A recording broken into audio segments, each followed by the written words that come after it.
Hi, good morning. We're reading The Mystery of History, Volume 4. We're on page 74, and we are reading about Napoleon.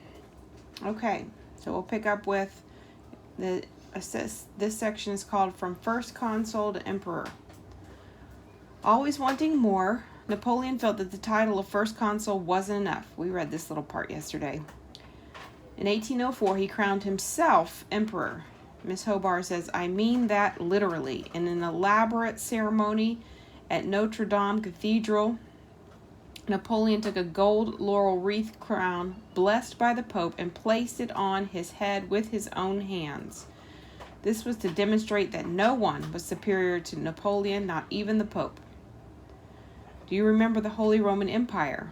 Napoleon did away with it by recarving Germany and parts of Italy to fit under his empire. He later added Austria, Norway, and Spain to his domain. I wish there was a map here that showed us. I guess we'll have to look on my phone after we finish reading and look at a map of Napoleon's. You can play you just play with your things. Don't play with each other, please. Excuse me. How did he do this? So he added parts of Germany, Italy, Austria, Norway, and Spain. Well, it says he added parts of Italy and Germany, and then it just says he added Austria, Norway, and Spain. One way he spread his influence was by putting his family members on the thrones of other nations.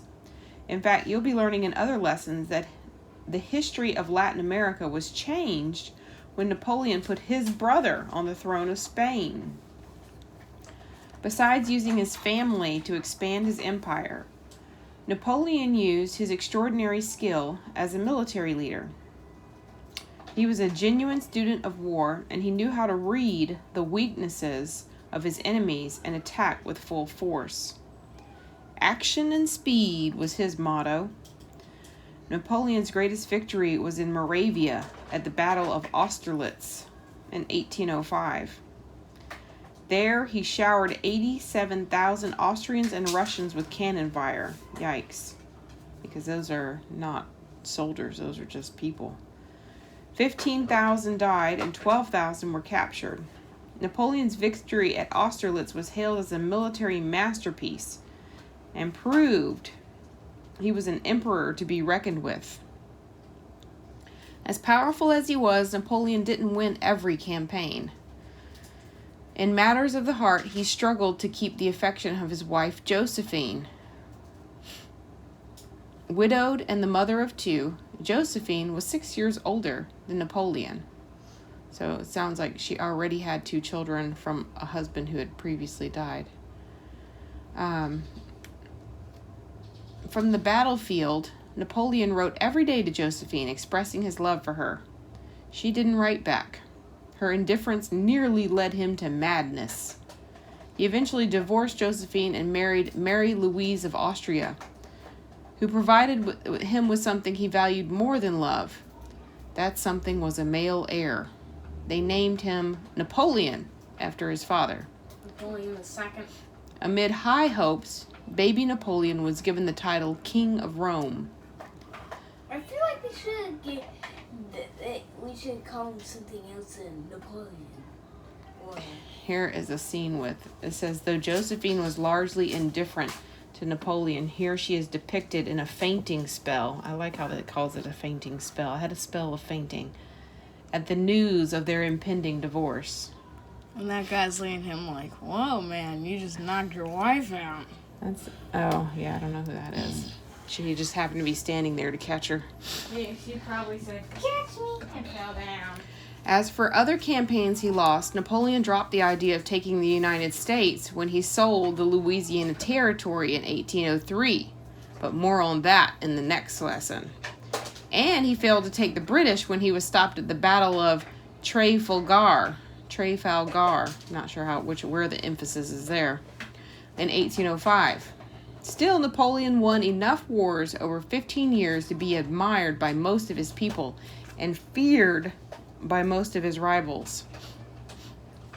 Contributing to his success was his enormous energy level and his highly inflated self-confidence. Napoleon hardly slept, squeezing a week's worth of work into a day. At full throttle, he exhausted his secretaries with the ability to conduct business at all hours. In fact, one of the most famous paintings of Napoleon places him in his study, standing at a desk full of papers. That same painting shows him inserting his hand into his jacket for reasons that are not entirely clear. Some say this implied his leadership. Regardless of why Napoleon posed this way, he did it often enough to make it famous. And with the iconic stance, Napoleon would say of himself, "I am no ordinary man, and the laws of propriety and morals are not applicable to me." Sort of a bit hype posting, like, I cannot follow these normal, simple rules. It's not a bit. That's very arrogant that the moral laws don't apply to him.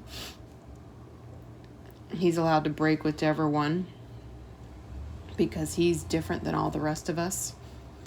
Napoleon had little time for pleasure, and he kept no friends. Yet he knew how to lead thousands. Though short in stature by today's standard, he was only 5'6", so he was about my height, although I'm a little taller than that. His personality was larger than life. Napoleon was rare, powerful, and persuasive. Someone said of him, "I am ready to tremble like a child when I am in his presence." What does rare mean? It means that you don't come along a person like him very often. This type of personality, or not personality, but yeah, he was once in a lifetime type of person, which I guess is true because no other person really conquered Europe like that until, well, I don't know, but the next person that strikes me is Hitler. Yes, Cal? Didn't he take a whole bunch of losses and he took all those places? I'm not sure. Hitler was, I think, was a little bit more better than Napoleon. He just stormed through. You mean in terms of victories? Yes. He wasn't better in terms of character. Yep. Okay, let's focus. Another person said of him, he was as great as a man can be without virtue, meaning he didn't have good moral character. So as good as someone can be without having good moral character, that's as good as he was. With all his energy, he improved education, established the Bank of France, and updated the Civil Code, and he was most proud of that. The Civil Code ended serfdom. It gave religious freedom, and it promoted the equality of all people except for Napoleon. He believed he was special. On that note, I'm going to end our lesson here on the rise of Napoleon Bonaparte, who thought himself so special. It's not that we're done with him, though. As a leading world figure, he appears in several of our upcoming lessons. You can hardly escape his presence. Eventually, however, we will focus on the ultimate fall of Napoleon at the Battle of Waterloo.